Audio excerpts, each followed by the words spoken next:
Hello बच्चों, मैं हूं तापस कुमार सिंह। स्वागत है आप सभी का हमारे इस नए वीडियो में। तो बच्चों, इस वीडियो में आज हम लोग शुरू करने जा रहे हैं प्रश्नावली 13.10। तो बच्चों, पिछले वीडियोस में हम लोग जो है इस चैप्टर का प्रश्नावली 13.1 और 13.2 को पूरा सॉल्व कर चुके हैं। अगर आप लोग उन वीडियोस को नहीं देखे तो जाकर जरूर देखिएगा, जिसका लिंक आप लोग को डिस्क्रिप्शन में मिल जाएगा। ठीक है, तो बच्चों आज हम लोग शुरू करेंगे 13.10 का प्रश्न संख्या 1। ठीक है, तो शुरू करने से पहले आप लोग से एक रिक्वेस्ट है, अगर आप लोग हमारे वीडियोस को रेगुलर देखते हैं तो लाइक और कमेंट जरूर कीजिएगा और अपने दोस्तों को भी शेयर कीजिएगा।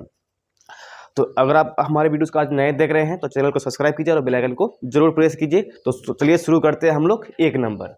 तो 1 नंबर में इसमें कह रहा है, देखो आप लोग किताब आप लोग को यहाँ पे मिल जाएगा, हम किताब में पढ़ रहे हैं। ठीक है, तो कह रहा है कि एक त्रिज्या 4.2 सेंटीमीटर वाले धातु के एक गोले को पिघलाकर त्रिज्या 6 सेंटीमीटर वाले एक बेलन के रूप में ढाला जाता है।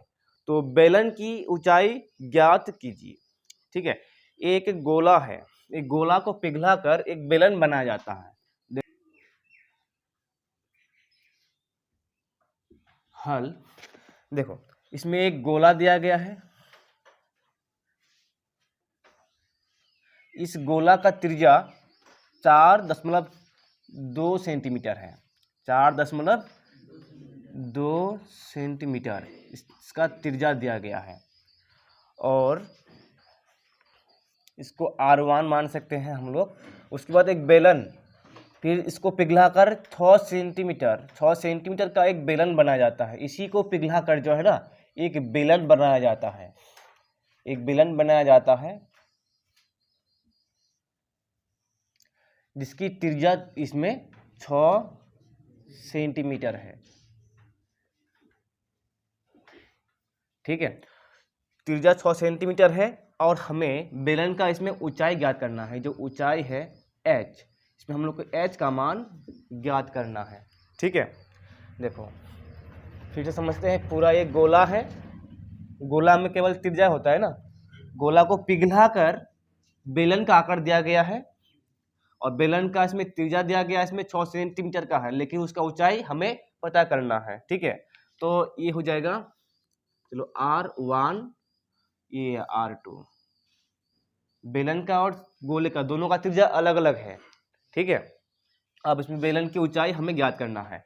तो देखो, इसमें जो गोला को पिघलाकर बेलन बनाया गया है, तो इसमें जितना मटेरियल है, मतलब कि इसमें जितना आयतन है वही आयतन तो इसमें भी होगा ना। मतलब क्या है कि गोला को ही पिघलाकर जब बेलन बनाया गया है तो गोला का आयतन और बेलन का आयतन अब आपस में क्या होंगे, बराबर होगा। ठीक है, तो इसलिए इसमें क्या करेंगे, डायरेक्ट हम लोग डायरेक्ट करेंगे इसमें। देखो, गोले का आयतन बराबर बेलन का आयतन। ठीक है, गोले का आयतन बराबर बेलन का आयतन, क्योंकि इसी को पिघलाकर बनाया गया है। तो गोले का आयतन क्या होता है, अब सूत्र हम लोग को बताएगा, 4/3। उसके बाद पाई R, देखो इसमें 1 है तो R1 का क्यूब। ठीक है, बराबर बेलन का आयतन, बेलन का आयतन क्या होता है, पाई R2 का स्क्वायर H। ये होता है बेलन का आयतन और ये होता है गोले का आयतन। ठीक है, तो देखो इसमें पाई और पाई दोनों कैंसिल हो जाएगा। ठीक है, पाई और पाई दोनों खत्म हो जाएगा। उसके बाद जो यहाँ पे बचेगा 4/3 R1 का क्यूब बराबर R2 का स्क्वायर H। ठीक है, अब इसको हम लोग इधर करते हैं। ठीक है, इसमें मान पुट करते हैं। R1 का मान बताएगा। R1 का मान कितना है, देखो पहले तो इसमें लिखेंगे 4/3, 4/3 R1 का मान 4.2 का क्यूब। ठीक है, 4.2 का क्यूब बराबर इधर R का स्क्वायर, R 6 है, 6 का स्क्वायर और H का मान हमें पता करना है। तो इधर H देखो 4 का तो 4 रहेगा और 3 का 3, 4.2। इसको हम लोग 3 बार लिख लेते हैं।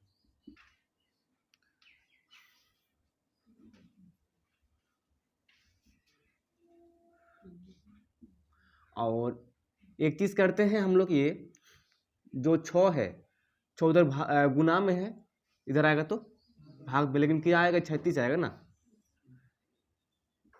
36 ले लेते हैं। ऑलरेडी 3 तो नीचे है ही, इसमें जो 4/3 है ऑलरेडी तो नीचे है ही। चलिए, कोई दिक्कत होगा इसमें? देखो अब इधर क्या बचेगा, h। अब इसमें 3 से तो ये भाग जाएगा ना। देखो इसमें पॉइंट हम लोग इसमें हटाने का कोशिश करेंगे। देखो 10 हटाएंगे तो एक नीचे 0 आएगा, यहाँ हटाएंगे तो ये भी 0, यहाँ पे हटाएंगे तब भी एक 0। ठीक है, तो 4 से 9 को डिवाइड देंगे तो 9000, 900 होगा कि 9000। ठीक है, ये कैंसिल हो जाएगा। अब 3 से अगर हम लोग 42 को भाग देंगे, 14×42। ठीक है, अब इसमें 14 से 900 कटेगा, 14 से 900, 9000 का 90 काटता है, 14×5 = 70, बचेगा 20। पहले ये लिख लेते हैं ऊपर क्या क्या बचा हुआ है, बाद में गुना करते हैं। ठीक है, तो नीचे बचा हुआ है टोटल 9000। और अच्छा एक मिनट, हम लोग इसको 9 को तो काट सकते हैं ना, इधर तो काट सकते हैं ना, 14×42 3। ठीक है, फिर 14×42 इसको तो हटा सकते हैं ना, 3 1000। नीचे तो क्या बचेगा, 1000 बचेगा। अब नीचे 1000, उधर 14 का क्यूब। ठीक है, इसमें 1000 होगा, 1000 बराबर h। 14 का क्यूब, देखो 14 का स्क्वायर होता है 196, फिर 14 से गुना करेंगे, 14 6 14 14 6 84 का 4, 14 नंग 126, 14 नंग 126 और 8, 26 और 8 34, 34 का 4, और फिर 14 चौक 14 1 14, 14 और 13, 14 और 13 25, 14 और 13 27।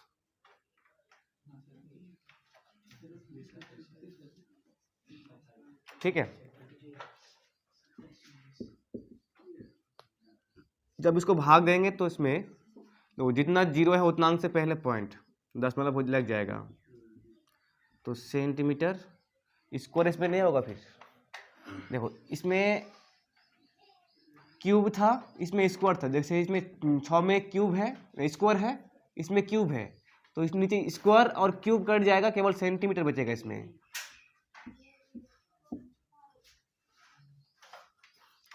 बराबर h। ठीक है, तो इतना है इसका ऊंचाई है, इसलिए 2.7 इसमें ऊंचाई बराबर 2.744 सेंटीमीटर आंसर। ठीक है, चलो इसमें कोई डाउट है क्या? इसके बाद फिर हम लोग चलो 2 नंबर देखते हैं, इसको नोट करो।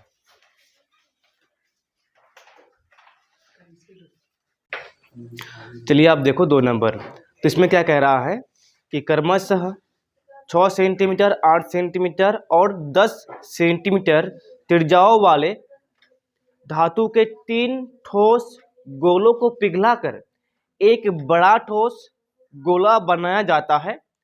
इस गोले की त्रिज्या ज्ञात कीजिए। चलो पहले हम लोग इसमें चित्र में समझते हैं। यहाँ पर 3 गोला दिया गया है, एक छोटा है और एक इससे बड़ा है और एक इससे भी बड़ा है।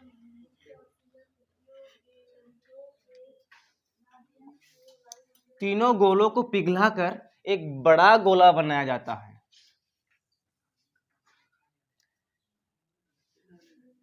ठीक है, एक छोटा गोला है, देखो ये सभी त्रिज्याएं हैं और हमें त्रिज्याएं सभी दिया गया है। ठीक है, देखो माना बड़े गोले का त्रिज्या बड़ी आर है। ठीक है, इसकी त्रिज्या कितना है, बड़ी आर।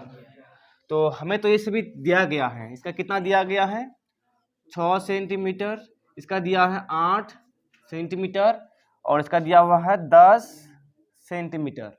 ठीक है, तीनों गोलों को पिघलाकर तीनों गोलों को पिघलाकर एक बड़ा गोला बनाया गया है। ठीक है, देखो इसमें हम लोग ले लेते हैं R1 बराबर 6 सेंटीमीटर, R2 बराबर 8 सेंटीमीटर, R3 बराबर 10 सेंटीमीटर और जो बड़ा गोला बना है ये बड़ा आर।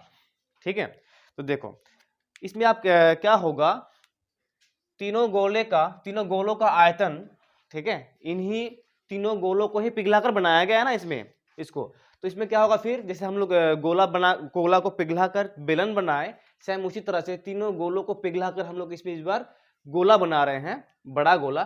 तो इन तीनों का आयतन और इसका आयतन आपस में क्या होंगे, बराबर होगा। ठीक है, इधर तीनों गोलों का आयतन इधर अकेले इस बड़ा गोले का आयतन के बराबर होगा। तो यहां पर देखो तीनों ठोस गोले का आयतन बराबर इधर क्या होगा, बड़े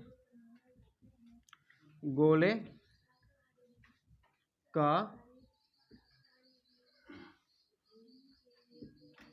आयतन। ठीक है, इधर तीनों गोलों का मिला के इधर ये बड़े गोले का आयतन के बराबर होगा। तो देखो अब हम लोग क्या करते हैं, तीनों गोलों का आयतन हम लोग एक साथ जोड़ते हैं। इसमें छोटे गोले का आयतन 4/3 पाई R1 का क्यूब प्लस देखो फिर बड़ा वाला इससे 4/3 पाई R2 का क्यूब प्लस फिर इससे बड़ा वाला 4/3 पाई R3 का क्यूब बराबर इधर 4/3 पाई बड़ी आर का क्यूब। सही है, देखो यहां पर जो है इधर हम लोग कॉमन ले सकते हैं। पहले देखो यहाँ पे ध्यान से, क्या हम लोग इसमें 4/3 पाई को कॉमन ले सकते हैं, इसमें R1 का क्यूब प्लस R2 का क्यूब प्लस R3 का क्यूब बराबर उधर तो 4 तो है ही ऑलरेडी, 4/3 पाई बड़ी आर का क्यूब। ठीक है, देखो क्या अब हम लोग 4/3 और पाई को कैंसिल कर सकते हैं दोनों तरफ, 4/3 4/3 खत्म, उसके बाद पाई और पाई भी आपस में खत्म हो जाएगा। तो क्या अब हम लोग इसमें मान रख सकते हैं, देखो मान रखेंगे इसमें R1 का 6 सेंटीमीटर का क्यूब प्लस R2 8 सेंटीमीटर का क्यूब प्लस उसके बाद 10 सेंटीमीटर का क्यूब बराबर बड़ी आर का क्यूब हो जाएगा। ठीक है, तो यहाँ तो दिखाई नहीं दे रहा होगा ना, यहाँ करते हैं। ठीक है, तो देखो 6 का क्यूब कितना होगा, 6 6 36 और 36 और 6 216 सेंटीमीटर क्यूब। उसके बाद 8 8 64 और 8 8 चौक 32 का 2 8 24 और 3 27 512 कैसे होगा 8 गुना 64, देखो 8 चौक 32 8 6 48 और 512 सेंटीमीटर क्यूब प्लस, अब 10 का कितना हो जाएगा 1000 सेंटीमीटर क्यूब। सबको जोड़ेंगे, देखो 1000 0 0 2 और 2 2 6 8, अब बराबर में इधर तो ये हो जाएगा ना, इधर दिखा दे रहा है कि बड़ी आर दे रहा है ना, चलो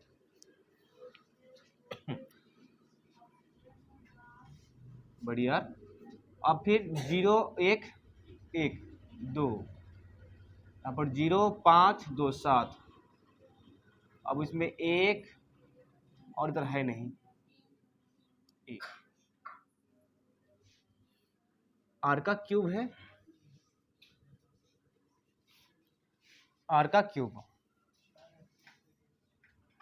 अच्छा इसमें अब 17 और 28 का घनमूल हम लोग को निकालना है। घनमूल कैसे निकालते हैं पता है ना, घनमूल ऐसे निकालते हैं, पहले 2 से भाग जाएगा, 8 9 16, इधर 14 12 4, ऐसे फिर लेंगे 2 4 4 3 2, फिर 2 2 16, फिर 2 1 8 2 5 4 2, ऐसे फिर से आ जाएगा इसमें 27, अब 3 3, देखो जो 3 का जोड़ा बनता है ना, देखो 1 3 यहाँ से आएगा, 2 यहाँ से आएगा, 2 यहाँ से आएगा, तो 2 दूना 4 4 तिया 12, तो इसमें इसका घनमूल कितना निकलेगा, देखो हम लोग अगर क्यूब को इधर भेजेंगे ना तो इसमें 3 लगा के भेजेंगे इस तरह से, बराबर बड़ी आर, तो इसमें कितना निकल जाएगा 12 बराबर आर, तो इसलिए आर का मान कितना हो जाएगा 12 सेंटीमीटर आंसर, यानी कि बड़ा गोला का जो आयतन हुआ त्रिज्या हुआ कितना हो गया 12 सेंटीमीटर, तो इसमें आ जाएगा इसका 12 सेंटीमीटर।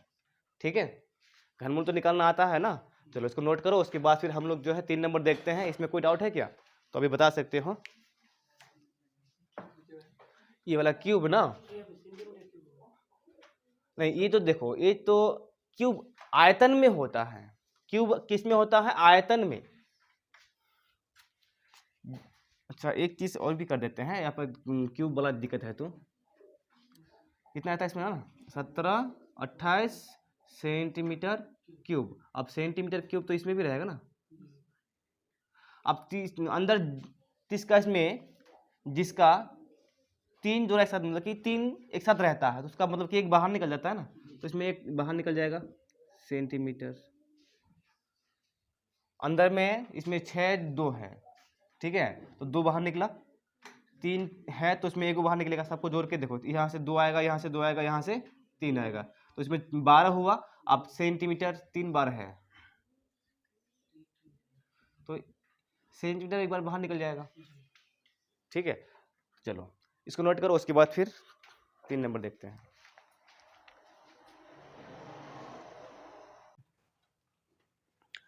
चलो अब देखते हैं 3 नंबर, तो इसमें कह रहा है क्या, व्यास 7 मीटर और 20 मीटर गहरा एक कुआं खोदा जाता है और खोदने से निकली हुई मिट्टी को समान रूप से फैलाकर 22 मीटर इंटू 14 मीटर वाला एक चबूतरा बनाया जाता है, बनाया गया है। इस चबूतरे की ऊंचाई ज्ञात कीजिए। ठीक है, देखो पहले एक कुआं खोदा गया है, तो कुआं को बनाते हैं। देखो कुआं कैसा बनता है, जब कुआं खोदेंगे तो कुआं बेलनाकार होता है ना, सपोज कि ये बेलनाकार कुआं है, तालाब नहीं है, ये कुआं है, कुआं बेलनाकार होता है। ठीक है, इसका व्यास दिया हुआ है 7 सेंटीमीटर, 7 मीटर दिया हुआ है, 7 मीटर दिया गया है। इसकी जो गहराई है 20 मीटर,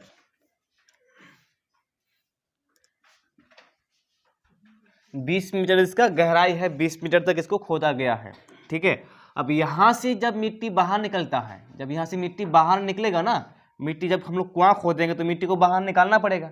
जब मिट्टी को बाहर निकाला गया है तो उस समय इसमें इस एक चबूतरा बनाया गया है, मिट्टी से चबूतरा बनाया गया है।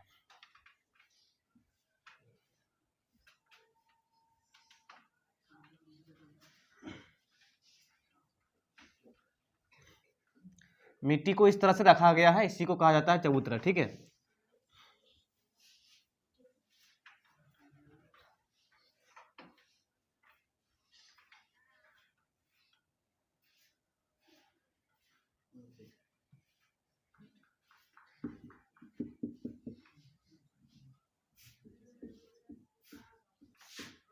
इसमें मिट्टी को रखा गया है इस तरह से। ठीक है, मिट्टी को यहाँ से निकाल निकाल के इसमें इस तरह से चबूतरा बनाया गया है। अब इसमें जो है ना लंबाई और चौड़ाई, लंबाई दिया है इसमें 22 मीटर और चौड़ाई दिया हुआ है 14 मीटर। और हमें यहाँ पर जो है ऊंचाई ज्ञात करना है, इस चबूतरे का ऊंचाई कितना होगा ये हमें ज्ञात करना है। ठीक है, मिट्टी खोद खोद के इस तरह से बनाया गया। देखो माना, इसमें हम लोग कर सकते हैं माना चबूतरे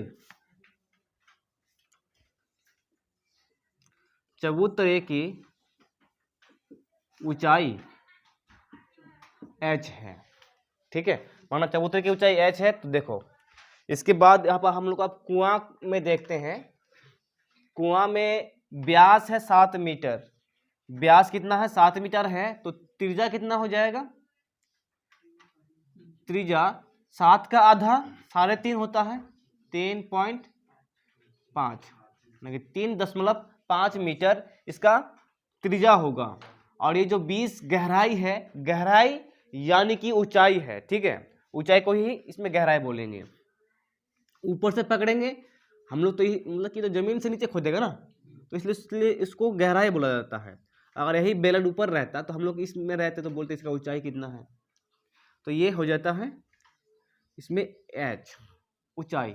अब ध्यान देना, इसमें भी h लिखे हम, इसमें भी h लिखे।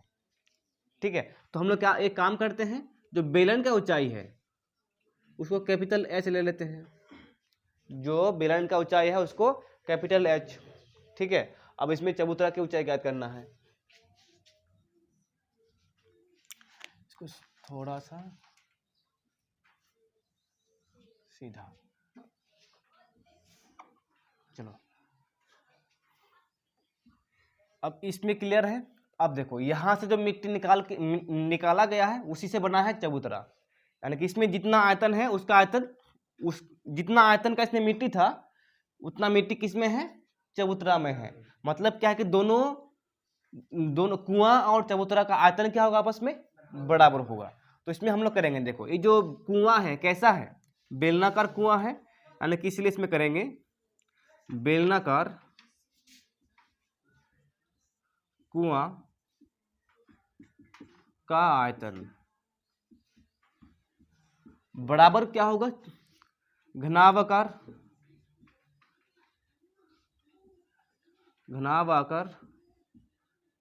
चबूतरे का आयतन, दोनों आपस में क्या हो जाएगा इसमें बराबर। चलो अब देखो कुआं का इसमें आयतन क्या होगा, बेलनाकार है, पाई आर स्क्वायर h कैपिटल है h।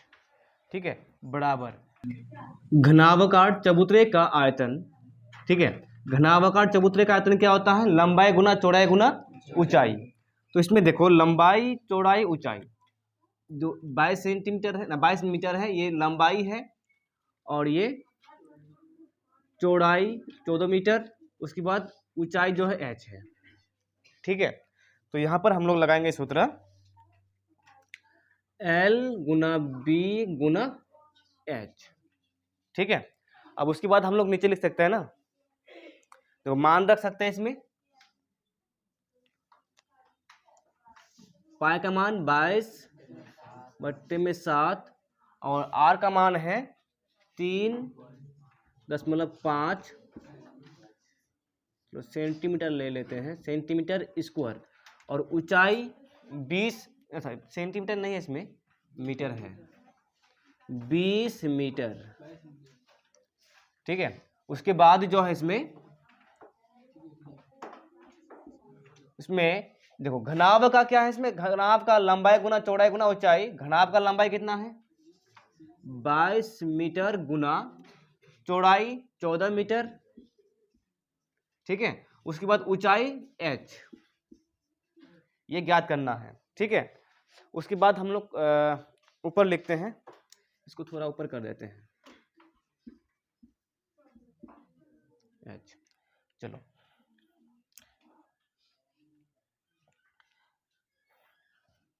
यहाँ पे 35 का कितना होगा, 22 बट्टे में 7 पहले इधर, देखो 35 का 25 12 दशमलव बीच में मीटर स्क्वायर, ठीक है। और इधर 20 मीटर बराबर 14 को 22 से गुना कर देंगे, 14 दूना 28 का 8, फिर 14 दूना 28 और 2 30, 308 मीटर गुना h, सही है। चलो यहाँ अब हम लोग अगर 7 से भाग देंगे, 7 एके 7, 7 एके 7, अब बचेगा इसमें 5, 7 7 49, 7 7 49, अब इसमें बचेगा 3, 7 5 35, 2 अंक के बाद पॉइंट, ठीक है। अब इसमें भाग देंगे, गुणा करेंगे 75 को तो कितना हो जाएगा, इसमें 22 गुना 150, इसमें 75 है ना, तो कितना हो जाएगा 350, 5 दूना 10 का 0, 7 दूना 14 1 15, 2 1 2 1 3, 2 अंक के बाद पॉइंट, इसमें एक 0 है, तो यहाँ पे तो इसमें हम लोग डायरेक्टली कर सकते थे ना, चलो कोई दिक्कत नहीं है, मीटर क्यूब। अब इधर ये देखो 308 है मीटर बराबर h, इसमें स्क्वायर होगा, स्क्वायर, ठीक है। मीटर स्क्वायर और क्यूब कैंसिल हो जाएगा। अब यहाँ पे 35 है, इसमें